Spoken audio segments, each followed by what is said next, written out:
Hey everybody, it's Kevin and Donna from our PH Ally, and Donna is our fearless leader in deprescribing. Today we decided to do something a little bit different. So usually Donna has a 30-minute session where she goes over all kinds of topics in the deprescribing space, geriatric space, to really fill you in on, what you should know beyond the algorithms, really getting deep into the knowledge sets and her experience and bringing you into abilities to better serve your patients. But today we're gonna do it live. So if you have questions, feel free to plug them in. If you're not joining us live and you're watching this recording, please join Donna's channel, her deprescribing channel, RPH Ally. Check out her book, Headstrong, correct, Donna? And Yes. get even more details there. And so I'm really excited to swing things over to Donna and let her lead the session on PM Meds. Yes, absolutely. So thank you so much, Kevin. And thanks for doing this with me today. Changing things up a little bit is always good. So, there's just so much happening in the world of deprescribing, but we see that there's still so many barriers and so many issues and so much unknown still. And it's going to be that way for a little while. We're starting to see some information coming through on how to better deprescribe.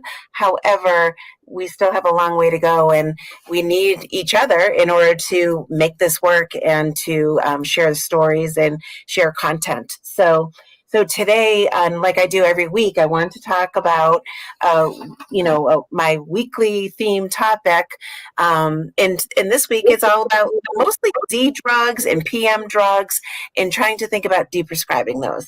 So I just want to back up for just a minute about my channel and just take you through as to where we've been and where we're headed.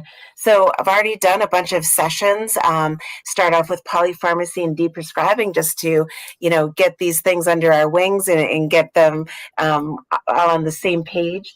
And then we looked at falls and falls prevention because it really is a driver to keep people safe and upright and at home. Next, we looked at anticholinergics and the anticholinergic burden. And if we can reduce medications that especially have anticholinergic burden, then we're reducing an additive anticholinergic burden for older adults, which leads to all these things that we just talked about, right? Crazy over prescribing and falls and things such as that. Then I talked about frailty the next week after anticholinergic burden. And what we're trying to do now, even at my site, what I'm trying to teach my students is not only should we be looking at the number of meds, which is polypharmacy driven, and anticholinergic burden, which is side effects and ill effects from anticholinergics, but if we think about frailty scores, and there's studies out there that if there's polypharmacy numbers and there's increased anticholinergic numbers, then there's most likely increased frailty numbers too. So if we are working at just those 3 data points, we can just very easily look at number of meds, look at anticholinergic burden, look at frailty score, and improve those numbers. If we improve those numbers, we're improving the quality of life of our older adults. And I don't think that people necessarily think of it in that big picture. Last week, we started talking about drugs specifically, and I started off with proton pump inhibitors because that seems to be a big issue, and we know it as pharmacists, but what do we do about that? So that was last week's session, and now this week we're talking about sleep. And so I just kind of want to bring you full circle as to where we are, and we're going to be talking about some other medication classes throughout the next month, and then we can circle back on some other really important topics. But I'd like you to think too about, cases. What are some of the cases you might be seeing? And we see this all the time. I'm really excited. I'm going to be talking tomorrow to students, nurse practitioner students, and they want me in there to talk about deprescribing. So I'm really excited to do a course on deprescribing. And what's exciting about it is I'm able to not only talk about deprescribing, but also go through cases with them. So it's always fun to put it in action, which is fantastic. Yeah. So going over the things that you just kind of mentioned, where you've kind of been, it's amazing how many bells ring off for me as a hospital pharmacy director, someone that's worked in a long-term care setting, ambulatory care, just on falls, like how impactful the trajectory of someone's life is when falls have been encountered, and avoiding those falls and what that can mean to overall healthcare expenses. And, Yeah, not just the fall itself, but why did the fall happen, and how could it right. have been prevented, and all those other elements I think are genius. The anticholinergics, like we so often think those about long-term care centers and anticholinergic utilization and trying to, comply with F tags. But interestingly, I can remember several nights inside of the ER that I was dealing with anticholinergics, not just in the Mm, elderly, with their impact on individuals and their overall level of, sustainability of their own care, and not realizing that some of these over the counter medications can be some of the most dangerous we have out there. And so interesting, the PPIs piece. I just saw mhm. Scott today posted something about Yeah. how we advertise PPIs and how we have Mm.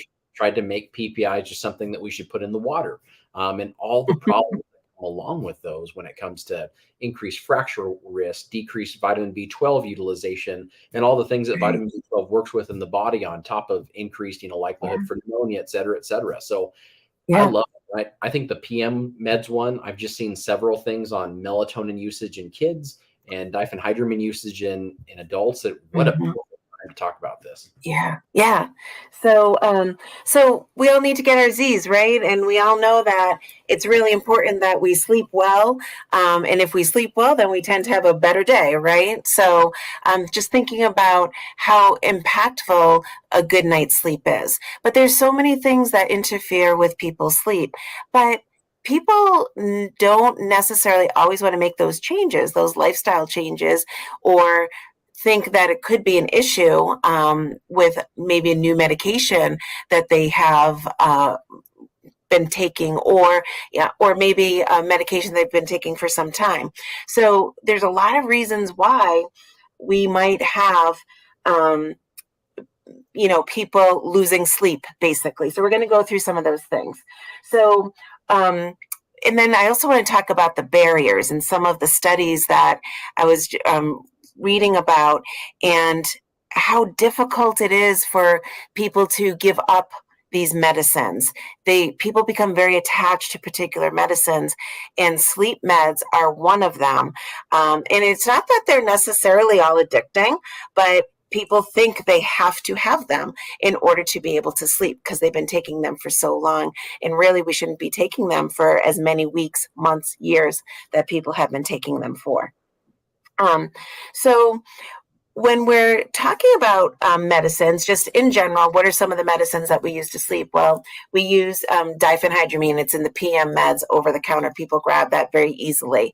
And we know that in older adults, it can last for hours and hours and hours and hours, way longer than typical. So in our older adults, it can last up to 36 hours. We've gone a whole day of being groggy and sleeping and, just kind of not being able to muscle up. We feel weak and unsteady typically. Anticholinergic side effects occur with the diphenhydramine too, causing increased heart rate, which could then um, end up causing a trigger of arrhythmias that people may have. So again, many, many situations and spirals, shall we say. Yeah. So the Z drugs that people also love to take are the zolpidem and as zopiclone, excuse me, and Zaloplan. And those are, again, like just like benzodiazepines, these are problematic for people. They cause people to fall. They cause people to feel weak. Their zolpidem, we know, is dose related for females and also for older adults. So females no more than 5 milligrams, and older adults 65 and older no more than 5 milligrams at night. Yet we see many people on 10 milligrams unnecessarily. Mhm. What we also see with these Z drugs is also furthering of half life. So it's lasting longer in the body. If people do wake up in the middle of the night, they might be more apt to fall. And it actually is in the guidelines to avoid these as first line. How many people have tried other drugs before trying zolpidem? I see that often as a first line, and it really shouldn't be. So what's an alternative? So someone's been trying to sleep. There's an issue here. we're talking maybe about an older adult too. And I know people will roll their eyes. Well, melatonin is your first line, especially if it's sleep onset. And then also Ramelteon. That's the prescription first line agent that can be used. And they tend to be safer alternatives than our Z drugs and benzodiazepines and diphenhydramine. So if we really do need to help somebody with their onset of sleep, it might be the product to go to and to try. But remember, as with everything, we should not be on these for years, about 4 to 8 weeks. That's it, like the proton pump inhibitors. And then we see people on them for years and years and years. So we need to, kind of reel this in. The other issue, as we know, is not just the onset for sleep, but is also staying asleep. And some people have that issue. Some people have a mixed issue of onset and maintenance. So now, again, melatonin and Ramelteon, those are going to help you with the onset for sleep. Things that are going to help you remain sleeping. One is doxepin, and I know it's an old drug. It was dosed a lot higher, but there's a 6 milligram dosing that's available now. It is a safer product for older adults. It does help them fall asleep and stay asleep. So it is an option if necessary. Of course, it has its risks, and we have to be careful with it, but it is an option. And again, safer than the Z drugs and benzodiazepine and even diphenhydramine. So it can be a better option. And then there's some newer drugs, orexin receptor antagonists. There's suvorexant and limborexant, and those are available as well. To me, I don't love these yet. I don't know if they're really safe enough. They are very, very long acting, and the studies aren't good enough yet to know whether or not they're causing issues. And there's one study that it was leading that might be some falls associated with older adults. So I'm not sold on these drugs at all. What's really important, though, is that we talk to people about why aren't they falling asleep. So probably should have started off with this, but I know we wanted to get into these Z drugs. But when we're thinking about it, look at people's meds. What are they taking? Are they having difficulty sleeping because of anxiety or depression? Are they taking medications for anxiety and depression? And are they using it later in the day instead of earlier in the day? I was just talking to somebody who's having difficulties sleeping at night, taking an SSRI at nighttime, like move it to the morning. You might get a better result. And he was very excited to give that a try. So that can be a big issue. Bupropion keeps people up. The latest dose should be in the afternoon. So there's a lot of other meds, just such as donepezil. Are older adults that are having difficulty sleeping, if they're taking their donepezil too late in the day instead of in the morning, could be an issue. Steroids, breathing issues, things like that can keep people awake. Nicotine patches, to take those off, and so that people can sleep, use a lozenge first thing in the morning instead. And then, of course, diuretics. And I can't tell you the number of times I see people taking diuretics at bedtime. And we're like, oh, no, you're going to be up. Well, yeah, I'm up many times a night. Well, you don't need to do that. But then they're taking a sleep aid on top of it. Talk about a fall waiting to happen. So moving things and allowing people the education and understanding that you can move a diuretic earlier in the day, even if it's your second dose. A lot of people think, oh, I have to, wait to take that.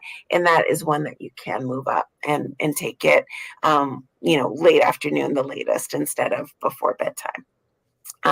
We see so interesting that you point that out, Donna, because I've had so many conversations with providers, and I'm sure you have too, just on how exactly diuretics work, that having them in the bloodstream, working nonstop, like we're not sweating out our level of fluid or volume accumulation. We are urinating. Like that's the micturition process.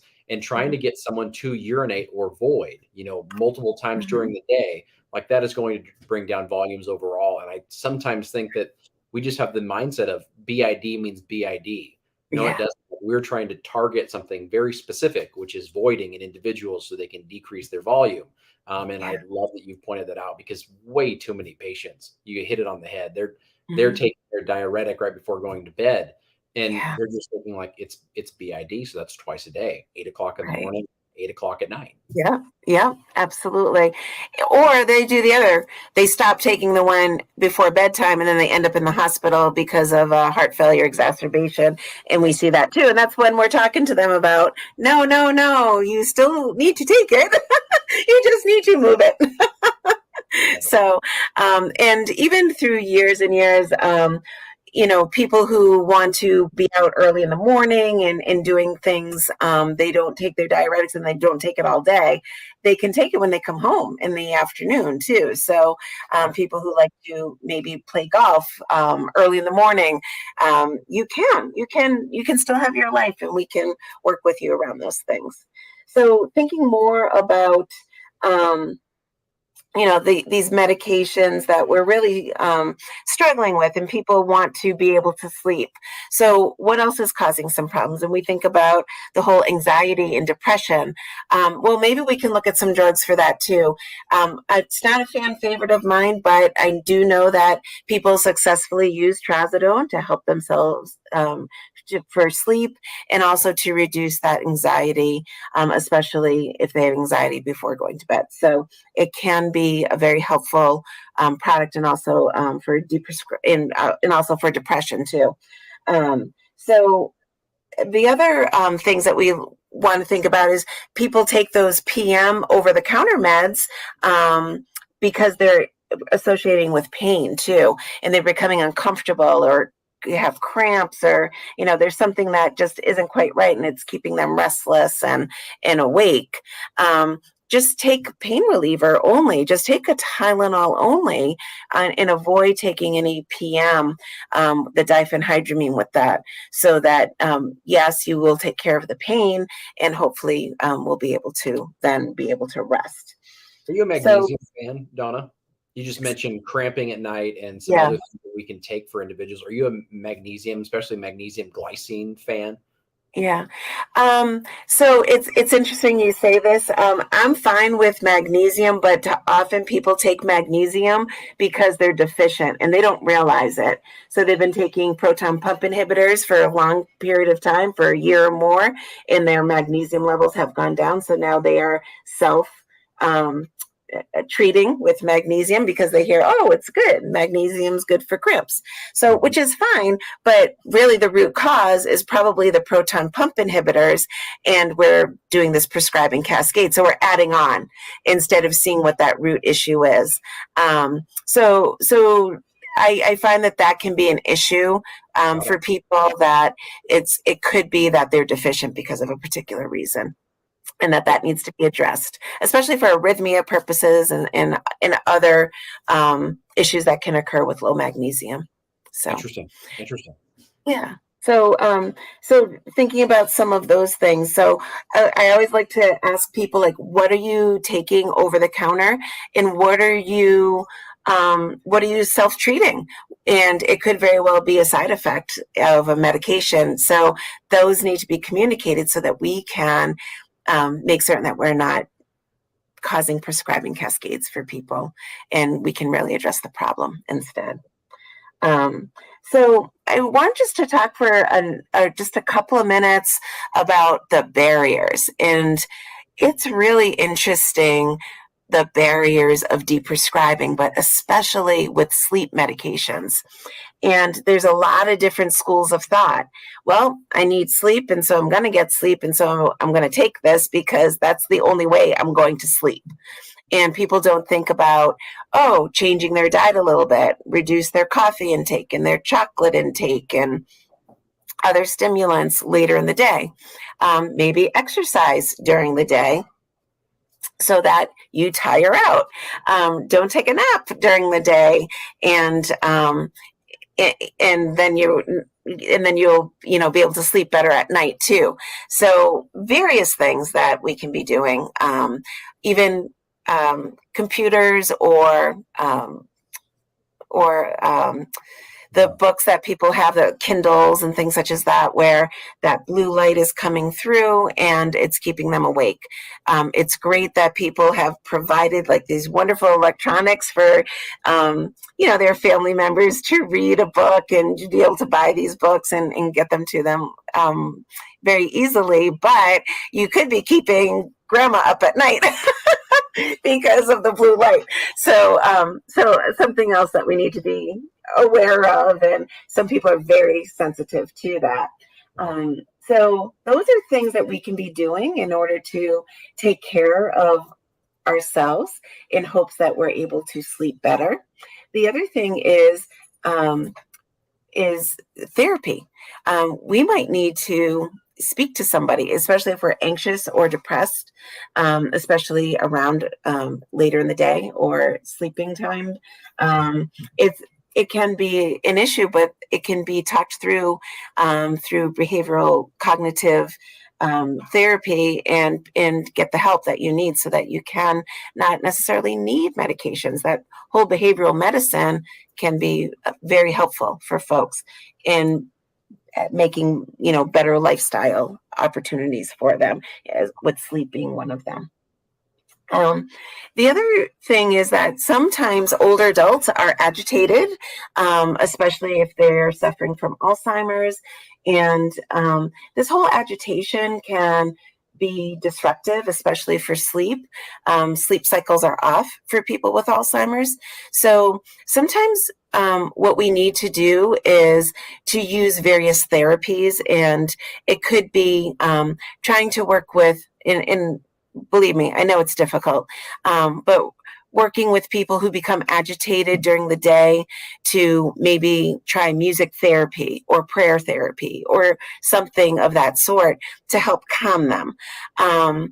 And you could also do that in the evening. You could do some soothing music to help somebody be able to sleep. And that can be very helpful for people versus taking medications that could be causing issues for them. So one of the medications that we see often being used is quetiapine for nighttime for people with Alzheimer's, but it can be rather unsafe for multitude of reasons. But one is it causes orthostatic hypotension. So if somebody does get up in the middle of the night, then they end up falling because of the quetiapine. So another product that sometimes we'll see people use is, again, not always a fan favorite of mine, slow and low, but gabapentin. Gabapentin could potentially be a product that you can use for agitation at nighttime. It's going to help with the sleep. It's going to reduce agitation potentially, and you can dose it low and see how it goes for somebody. So again, it's kind of one of those last things. I mean, if somebody really needs to sleep, they're just, not getting sleep, can't be settled, it might be a worthwhile option. There are some studies out there that show its benefit. Awesome. Wow. Yeah, I think that it's so interesting that you delve into, and I love that you do sleep hygiene. And I feel like there's so many conversations around it, all the elements of sleep hygiene. That one thing I was going to ask you, Donna, when you're kind of going into some of the other treatments that are available, when you've seen things in studies like utilizing aromatherapy or light reduction, like throughout the day to have a more cyclical, like biological clock implementation, some of those things in practice, are you seeing some significant benefit anecdotally with using non-drug therapies, and any ones in particular that you love or that people might not think of? I hear people talk about meditation as being very helpful, yoga, in planning their yoga accordingly. So there are like evening yogas which help calm you, things such as that. So that can be very beneficial for folks. I really think, and I've seen it work in not just in older adults, but actually in adolescents too, is the screen, is changing what you're doing through the evening hours. So if you're electronics a lot during the day and then migrating away from that, going then to music only. So it's just audio. And then eventually, if you want to read an actual paper book or, something of some sort, that has been, I think, the best for people. And like I said, I've seen it in adolescents as well as older adults work. Makes a ton of sense. I mean, you always hear about winding down, and our current modern lifestyles, that is an interesting phrase, because it seems like we're kind of an even keel of just go, go, go, go all the way until you try to close your eyes and magically fall asleep. Or, we have the level of lethargy that we don't have enough activity going on. And so we don't taper, ourselves naturally like that. That's a great thought just on what the inputs are. At least we can control that to a certain degree to change them from visual and audio, just to audio, and then potentially book or hard copy. I mean, that's, I love that. Yeah. So, I do hope that this has been informative for folks. I just am so pleased that you joined me today, Kevin, and it's nice to, just kind of get the feedback a little bit and see your face nodding and going, yeah, I hear what you're saying. So thank you a million. And I hope many others think the same. So please, find out more about RPH Ally and my channel on Deprescribing, and love to be your coach. Love it. Thank you so much, Donna, for your time.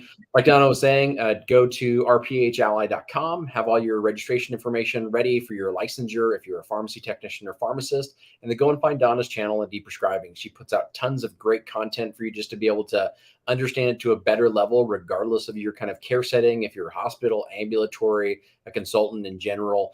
And then check out Donna's membership. She does a wonderful job with their current students of really getting into the weeds of things and making sure they understand the specifics so that they can be successful in their practice. So thanks again, Donna, and we'll be doing this again sometime soon. Thanks, Kevin. Really appreciate it. Be well. Everybody. Bye-bye. Bye.